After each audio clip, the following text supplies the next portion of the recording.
S'il y a bien un film qu'on a tous vu à l'école, et on était bien contents car ça nous faisait sauter un après-midi de cours, c'était bien La Guerre des Boutons. Alors certes, il y avait aussi L'Avare de Louis de Funès, ou Jeux interdits, et vous me direz en commentaire quels étaient les vôtres lorsque vous étiez à l'école primaire. Mais personnellement, c'était ces trois-là. Je me souviens très bien comme mes petits camarades m'être moqués des enfants de ce film. Habillés en culottes courtes, avec des bérets, ça se faisait plus depuis tellement longtemps. Et dans un film en noir et blanc en plus. Même à 7 ans, c'était ringard pour nous. Mais c'était toujours mieux que les dictées ou les problèmes d'arithmétique. Pourtant, ce film était certes montré aux enfants à l'époque, mais ce qu'on ne percevait pas, avec notre jeune âge, c'était que La Guerre des Boutons de Yves Robert était tout sauf un film pour enfants. Et tout sauf une comédie. Bonjour à tous, soyez les bienvenus sur Nienko TV. Aujourd'hui, on revient sur l'une des nombreuses versions de La Guerre des Boutons portées à l'écran. Car à l'origine, c'était un livre, bien différent du film d'ailleurs, et La Guerre des Boutons d'Yves Robert n'est que la deuxième adaptation connue, car il y en a eu une en 1937, mais qui est impossible de visionner de nos jours. On a eu aussi la double version de 2011, Christophe Baratier versus la version de Yann Samuel, et ça avait fait du bruit à l'époque. On en parlera un jour, mais au final, c'était deux films franchement oubliables. Nous traiterons ces deux versions dans une vidéo à part. En revanche, aujourd'hui, on va aussi aborder la version irlandaise de 94, qui est peut-être moins connue, vous me direz, mais qui est pour moi la meilleure alternative à la version d'Yves Robert. Petit retour rapide sur l'œuvre d'origine, les coulisses du tournage, le témoignage de certains enfants devenus adultes qui nous donnent leurs anecdotes. Tout ça, ce sera la première partie de la vidéo, et ensuite on va faire un petit comparatif de ce qui est bien dans la version française et ce qui est bien dans la version irlandaise de 94. On est parti!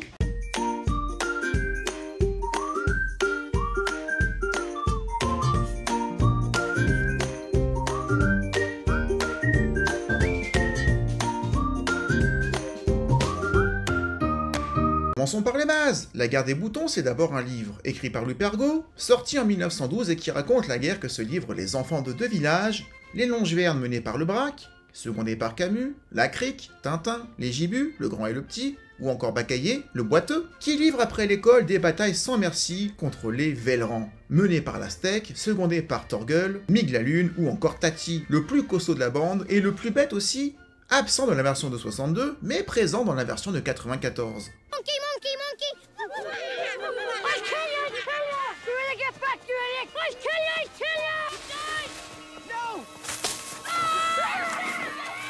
Amoureux de ce roman et pas du tout découragé par la première adaptation de 1937, Yves Robert, qui commence à envisager une carrière de réalisateur durant les années 50, avec entre autres pour commencer Ni vu ni connu avec Louis de Funès, adore ce livre et choisit de l'adapter en le modernisant, en situant l'histoire dans les années 60 et non pas à la fin du 19e siècle comme dans le roman d'origine, et en souhaitant y amener une nouvelle dimension dramatique. Tout comme l'auteur du livre s'était inspiré de ses années d'enseignement et de son père qui était également enseignant pour écrire, bien qu'il détestait ce métier, Yves Robert se sert quant à lui de sa propre enfance et des rapports conflictuels que lui et ses camarades d'école entretenaient avec l'autre école de la ville, une école privée, alors qu'il était dans une école publique. On ressent pas trop ça dans la version de 62 où je trouve que les deux villes sont à peu près identiques. Elles se détestent par principe, là où dans la version de 94 on a la lutte de deux classes sociales dans deux écoles, sans doute l'école privée et l'école publique. L'école privée où il y a ceux qui sont en costume cravate tout le temps, et l'école publique, en tout cas ceux qui ont moins de moyens, où ils sont habillés avec des vêtements plus traditionnels, mais parfois un petit peu plus fatigués aussi, beaucoup plus usés. En tout cas visuellement parlant, on voit vraiment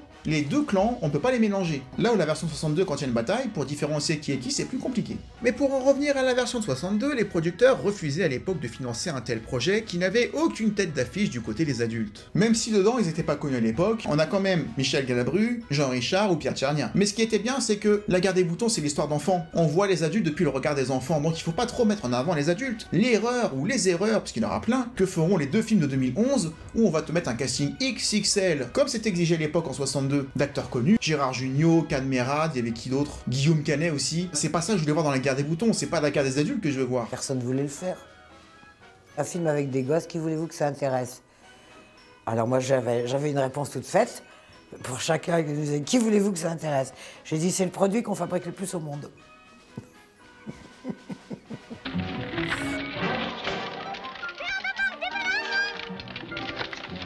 Je trouvais que c'était infaisable.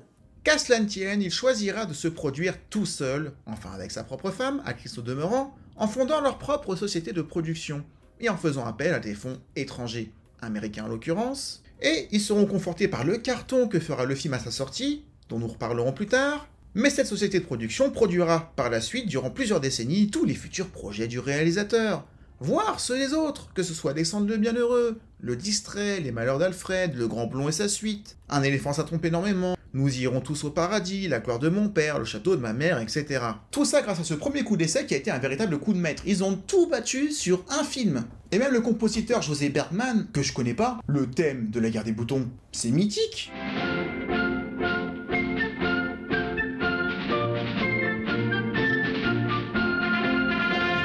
Et ça n'a pas dû coûter grand chose. Mis à part les 2 gibus qui étaient déjà présélectionnés, car connus par la famille Robert, un casting XXL a été mené afin de sélectionner les autres enfants. 100 au total, sur plus de 1000 candidats.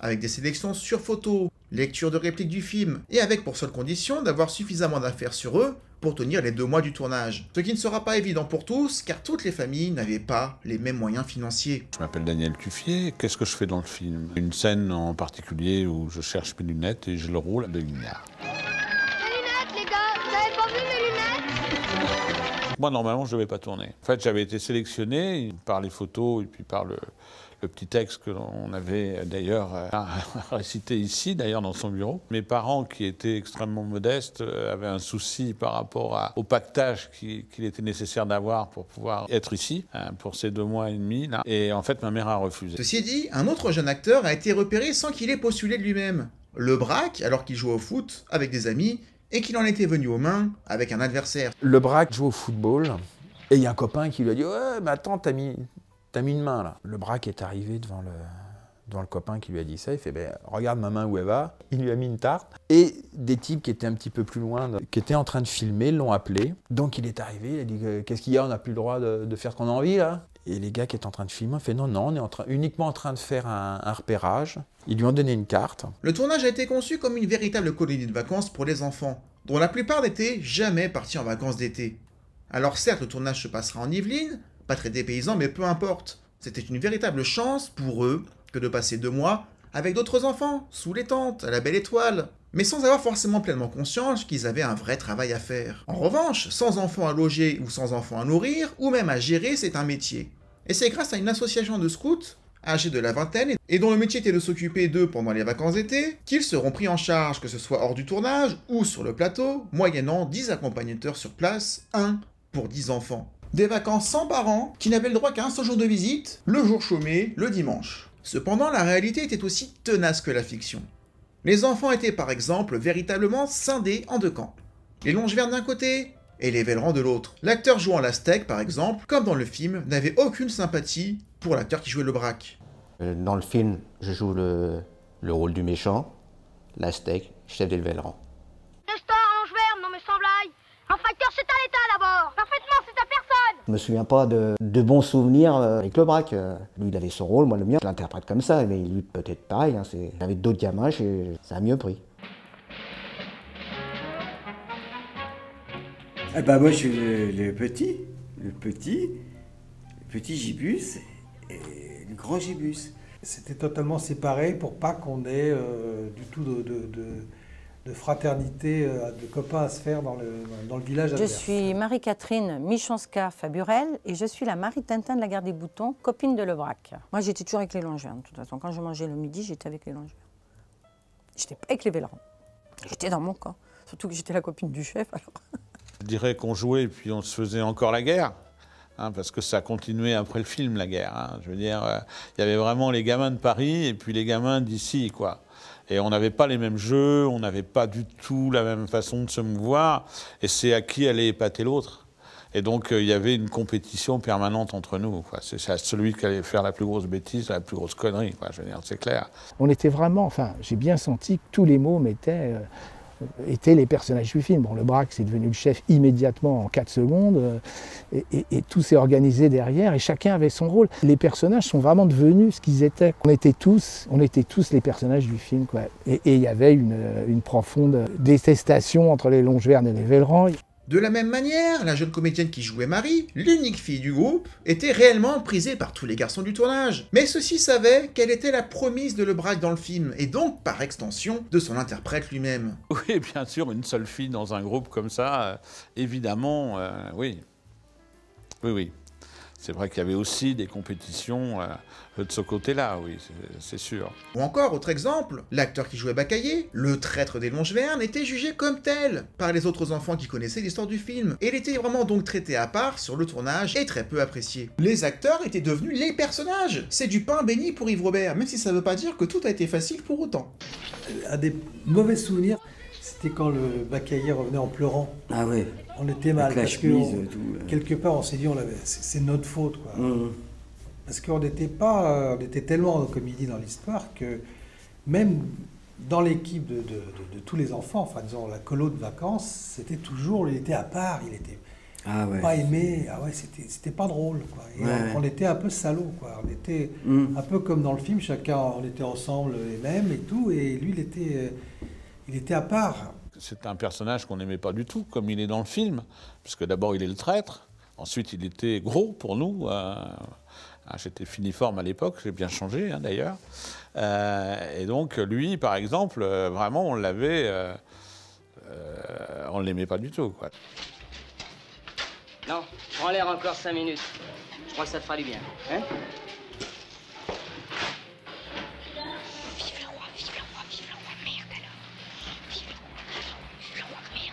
On ne l'aimait pas du tout, au point que quand on voit la flagellation qu'il a subie dans le film, nous on lui en a fait une vraie avec des orties, quoi. Et tellement vrai qu'évidemment il a fortement grossi par cette flagellation. Il a été transporté d'ailleurs à l'époque pour être soigné, parce que bon là on ne lui avait pas fait de cadeau, quoi.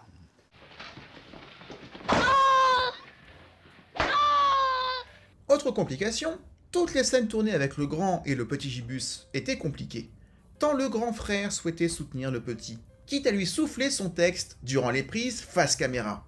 Tous les textes qu'il disait à l'écran, moi j'étais derrière et j'arrivais pas à m'empêcher de faire les dialogues. Et Yves était déjà il était emmerdé parce qu'après il pouvait pas monter parce qu'il y avait l'autre qui faisait le playback derrière. C'est ça. Oui, mais peut-être que tu me soufflais aussi des fois. C'était plus fort que moi. J'avais tellement peur qu'il n'y arrive pas que j'étais à côté, je faisais le texte pour lui. Tu sais pas qu'est-ce que c'est? Idiot, t'as été lui raconter ça, toi? Ouais, mais j'y pogne en face. Par contre, le Tigibus.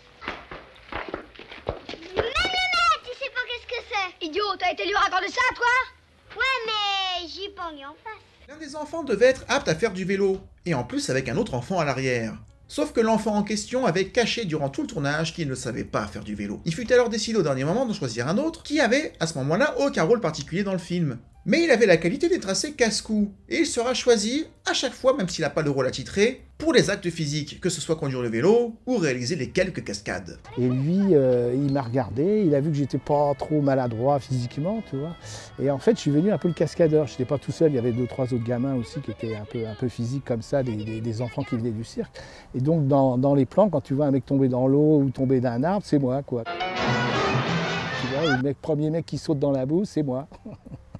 Et puis la deuxième chance, c'est qu'il y a eu un comédien qui ne savait pas faire du vélo, le fameux Lacric, Daniel Jeannot, qui ne savait pas faire du vélo, donc panique à bord, c'est lui qui tout était dans le scénario et puis il avait pas osé le dire, enfin je ne sais plus trop très bien comment ça s'est passé, mais du coup, effectivement, il m'a dit, ben toi, tu sais faire du vélo, allez paf, tu le prends derrière, et effectivement, grâce à ça, j'ai un petit rôle, on me voit un peu avec mon maillot rayé, qui transporte Lacric avec les vipères, enfin voilà. Niveau cascade, c'était pareil pour le Braque et Marie, qui devaient monter à cheval dans le film, mais les deux étaient très peu à l'aise en équitation. Pour régler le problème, sur les plans qu'ils permettaient, les deux enfants ne seront pas sur un cheval, mais bel et bien sur le toit d'une voiture hors champ. Il avait fallu monter à cheval. J'étais jamais monté sur un cheval de ma vie. Et le gars me dit, t'inquiète pas, sur les côtés, tu lui donnes juste un petit coup de talon comme ça, il va partir. Ah oui, il est parti, le cheval, sans moi. Mais la scène la plus compliquée, je vous donne en mille, c'était la scène où ils se battent tout nus. Forcément. Les enfants étaient en effet réticents à l'idée de jouer tout nus, à l'exception du petit Gibus qui ne voyait pas du tout où était le problème. À tel point que quand on lui demandait de courir tout seul, en descendant le petit chemin, on lui avait donné la consigne de courir en cachant tout ce qui dépassait. Du coup, il s'est mis à courir en cachant son nez. Et il comprenait pas où était le problème, c'était ça qui dépassait pour lui. C'est mignon. Mais en ce qui concerne les autres enfants, le Braque en tête, c'était un nom catégorique. Tout du moins, tant qu'il y avait des femmes présentes sur le plateau. Et du coup, ça a été refusé, il a été invité à rentrer chez lui, et donc si vous êtes attentif à cette scène-là, le Braque n'est pas dans la bataille. Concernant les enfants restants, il n'accepterait qu'à une condition, qu'Yves Robert en fasse autant et se mette tout nu aussi, ce qu'il accepte, et c'est ainsi que la scène a pu se tourner normalement. Certains personnages devaient aussi pleurer à l'écran, comme le Braque, ou encore Baccaillé, mais pour ça, Yves Robert avait sa méthode pour obtenir le résultat attendu. Yves Robert me parlait que quand il y avait quelque chose qui allait pas, que dans le tournage, j'avais pas compris ou que ça me gênait un peu de faire, il me prenait à part et il me disait « Dédé, viens là ». Alors quand il me disait « Dédé, viens là », je disais « Oh, ça va mal ». Et il m'expliquait gentiment, il me disait « T'as vu, tu t'es fait battre. Ils ont été plus forts que toi ». Et il m'a dit « T'en es fier ?» Et c'est vrai que ça avait beau être du cinéma, le fait de dire « Tu t'es fait battre et t'en es fier ?» Aussitôt, vous avez l'esprit revanchard. Et ça a déclenché, il me dit « Tiens, tu serais juste bon à mettre dans le fossé. » Et du coup, je me suis mis dans le fossé comme ça. Et le pire, c'est que je pleurais. Pour de vrai. Oh non! C'est bien, ça me paraît très bien. Non, et pourquoi tu l'as déchirée? Et ma BD? Regarde ce que t'as fait à ma BD! À sa sortie, La Guerre des Boutons n'est distribuée que dans 4 petites salles. Mais il devient rapidement, grâce à des campagnes dans les écoles et grâce à des places offertes aux parents, un véritable petit phénomène, rassemblant, dans une année, 4 millions de spectateurs. Et 10 millions au total durant sa durée d'exploitation. J'ai des souvenirs incroyables de la sortie du film. Quand le film est sorti, il est sorti dans 4 salles. 4 salles. Le Balzac, Helder, Scala, Vivienne. Et on avait été décorer les salles avec des branches. On avait été coupés, tu sais, pour faire un peu la cabane. On avait été mettre des branches, des trucs. Et je crois qu'Yves avait 15 jours pour que ça marche. Et au bout de 3 jours, il n'y avait pas un grand public qui était là. Ça a été chaud. La Guéville a failli se vendre. Et Yves a eu l'idée d'envoyer des lettres à des instituteurs. Je crois qu'il a envoyé 2000 lettres à des instituts pour dire « Allez voir mon film, il ne va pas rester longtemps ». Et 8 jours après, ça a décollé, mais ça a décollé. Enfin, c'était terrible. Yves Robert ne fera jamais mieux en termes de box-office. Par contre, il va dérouler les succès, hein. Le Grand Blond, Le Retour du Grand Blond, Alexandre le Bienheureux, il va se faire plaisir, et c'est parti d'un film dont personne ne voulait. C'est souvent comme ça, hein. Il faut bien qu'il y en ait un qui se lance et qui force un peu les barrages pour exister. Bien que je pense que La Guerre des Boutons, c'était quand même son film le plus personnel, avec cet appel à la nature, cette vie simple, comparée à la vie enfermée en pension, cette communion avec la nature, comme le dit très bien le Braque à la fin du film dans une réplique qui est assez triste, qui est très poignante. C'est moi la Braque, et moi vous m'aurez pas comme ça. J'ai mieux crever dans la forêt que dans vos crèches ou dans vos pensions. Jamais vous me retrouverez, jamais. Mort aux vaches. Je pense que c'est pour ça qu'il a flashé sur le livre, parce que clairement il avait ça en commun avec Louis Pergaud. On va passer à l'analyse du film, mais surtout des 2 films, en comparant ce qui est bien dans l'un et ce qui est bien dans l'autre, et en quoi ce sont en fait 2 très bonnes adaptations du livre de Pergaud.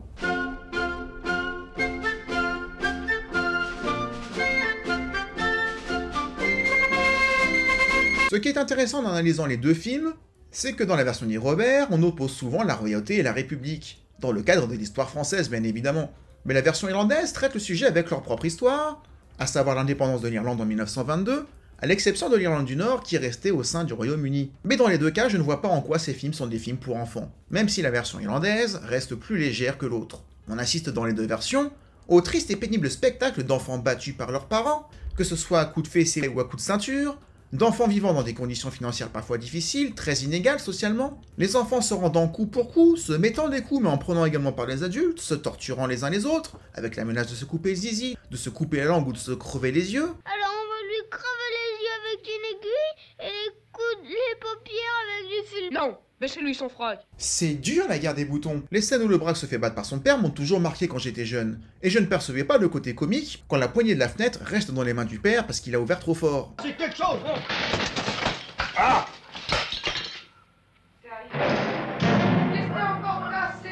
Moi ça m'avait terrorisé quand j'étais petit. Moi je n'y voyais que ce qui se passerait derrière, hors champ, qui provoque le résultat que l'on voit le lendemain quand le Braque arrive à l'école, le nez en sang et l'œil au beurre noir. La scène de torture sur Baccaillé, ou dans le livre c'est bien pire d'ailleurs, où il se fait carrément pisser dessus, voire pire, en plus d'être battu et de se faire cracher dessus, c'est d'une violence inouïe. Alors dans la version 62, c'est hors champ, Mais la suggestion est tout aussi violente. Mais après tout, l'enfance est parfois violente. On avait une certaine pureté qui était dangereuse, avec le bien d'un côté, le mal de l'autre, les gentils et les méchants.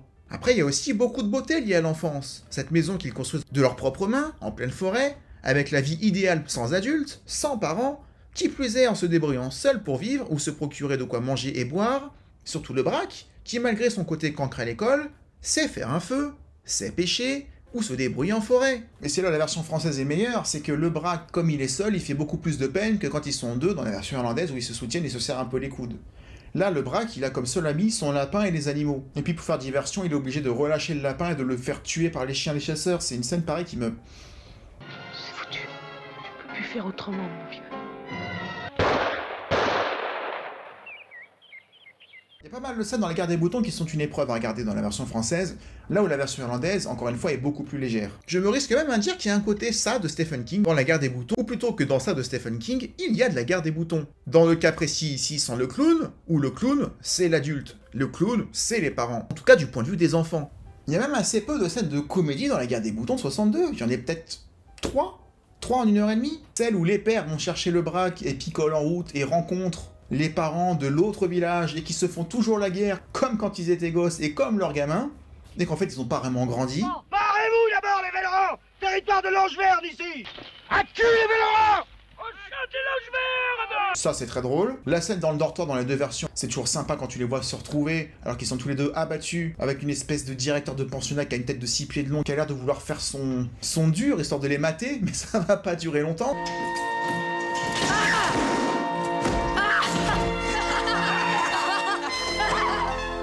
Encore une fois, la vision des gosses des adultes, dans les deux cas, je trouve qu'ils ont une gueule, c'est deux espèces de pions, ils ont bien la gueule de l'emploi. Ça va être commode. Et puis on a la scène où le petit Gibus est bourré, même si, moi j'étais plus choqué que des adultes donnent de la gnôle à un gamin de 7 ans, 8 ans, je sais pas quel âge il a. C'est bon la goutte? Hein? Tu craches là-dessus, hein? Oh. Et pas qu'un verre, hein. Mais sinon, il y a toujours la scène que je redoute quand il tue le renard, encore plus dans la version irlandaise où t'as Marie qui assiste à la scène. He was beautiful and you killed him for money. Yeah, like you did. All of you. Puis d'ailleurs, on va lister ce qui est bien dans les deux cas, comme ça on conclura là-dessus. Tout d'abord, l'alter ego de Lebrac a un charisme indéniable comparé à son équivalent français, qui ne dégageait pas grand-chose, et lui-même le disait très bien. J'étais trop tendre. Ça m'a joué des tours dans la vie, j'ai toujours été trop tendre à travers tout. Des fois, je me trouvais pas bon, moi. Là, tu joues pas bien, c'est par rapport au petit Gibus ou les dents naturelles sublimes, on va dire. Leur relation dans la version irlandaise est bien plus intéressante. À plusieurs reprises dans le film, les deux vont ressentir de la compassion ou de l'admiration l'un pour l'autre.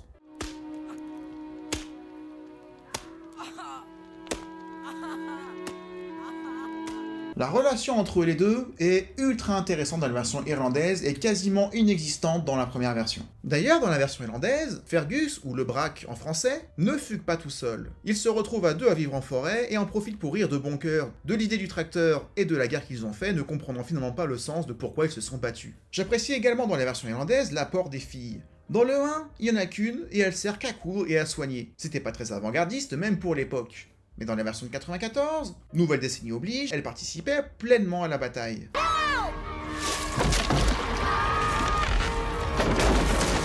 Autre scène qui à mon sens est améliorée si on oublie le petit Gibus qui manque forcément, c'est la scène où ils sont tout nus.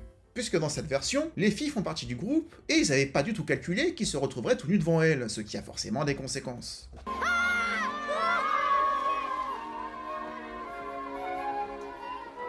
Et puis que dire encore une fois de la version irlandaise au niveau de la fin du film qui se passe sur le flanc de falaise avec une grande tension et les parents ou les camarades tout en bas inquiets de voir leur ami ou enfant tomber devant eux.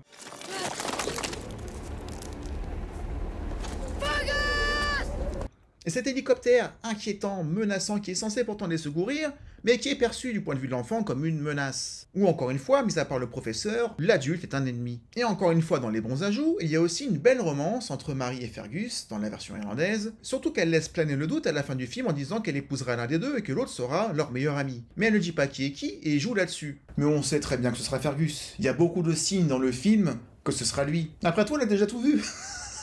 Mais le point commun entre toutes les versions après celle d'Yves Robert, c'est que tous les films qui suivront, y compris le remake irlandais, seront des remakes du film de Yves Robert, mais non pas une adaptation du roman de base, tellement le film de 62 avait déjà tout fait. Si je dois résumer ce que je préfère dans l'un ou dans l'autre, je dirais que dans la version de 62, je préfère le Braque et le petit Gibus, le si j'aurais su, j'aurais pas venu, qui n'est d'ailleurs pas une réplique du livre, et qui a été cité dans le film sans autorisation des auteurs. Et c'est d'ailleurs pour ça qu'on n'entendra plus jamais cette réplique dans les autres films. Mais clairement, le Braque et le petit Gibus sont les deux gamins qui se démarquent, très clairement. Surtout le petit Gibus qui aura le droit à son propre film l'année d'après, un film complètement centré sur lui cette fois-ci. Et puis la chanson du pantalon décousu, on est bien plus attaché à cette chanson qu'à la version irlandaise qui, en tant que français, ne nous parle pas.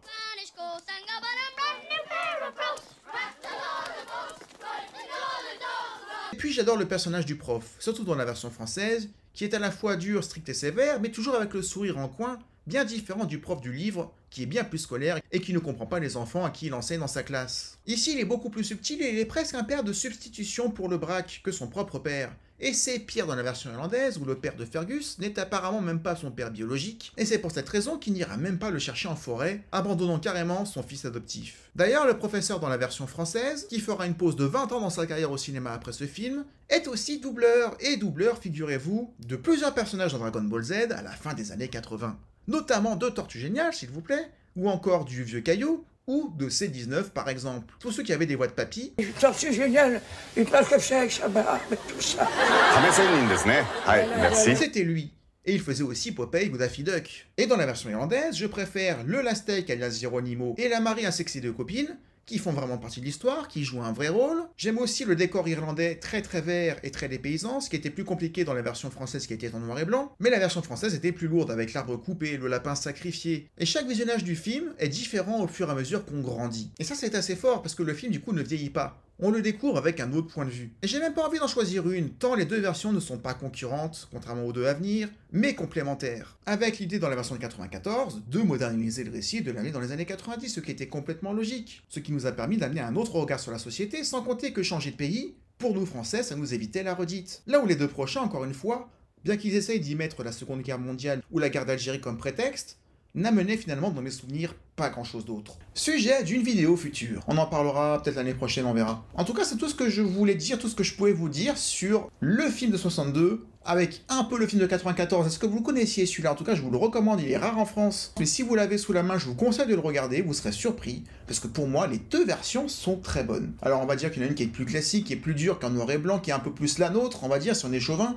Mais la version irlandaise, pour moi, elle la vaut. Honnêtement, elle la vaut. Parce qu'elle arrive à se démarquer sur d'autres choses, là où la version française arrive à avoir aussi son propre intérêt. Les deux, encore une fois, doivent se regarder presque à la suite. Vous aurez presque pas l'impression de voir le même film, contrairement, encore une fois, aux deux autres versions. En tout cas, je vous remercie d'avoir regardé cette vidéo jusqu'au bout, j'espère qu'elle vous aura plu. Si c'est le cas, n'hésitez pas à le dire à YouTube en mettant un j'aime ou un like, de mettre un commentaire pour dire que vous êtes passé par là, et puis si vous savez pas quoi dire, vous avez qu'à dire ça. Ah bon, bien sûr, si j'aurais pas venu. Ça ira très bien. On se retrouve dans quelques jours pour une autre vidéo, et d'ici là, comme je le dis à chaque fois, prenez soin de vous. Ciao.